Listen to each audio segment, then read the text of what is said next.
Now we look how to install a rear cassette. We have here this cassette SunRace.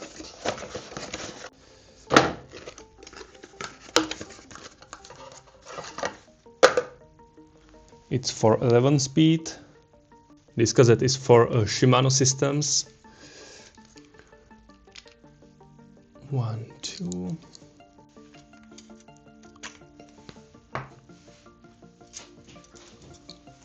We are going to find this large groove.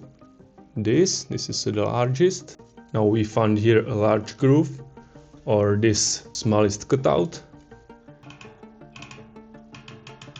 On a free hub here, largest, smallest, and on the cassette here.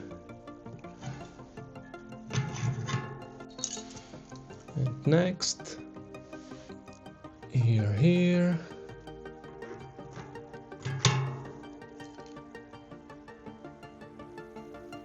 Here.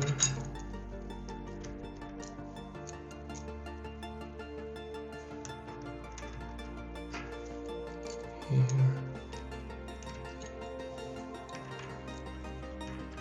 This.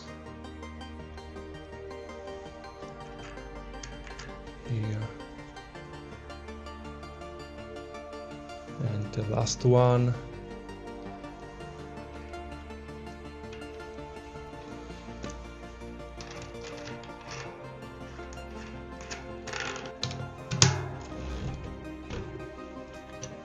And it's all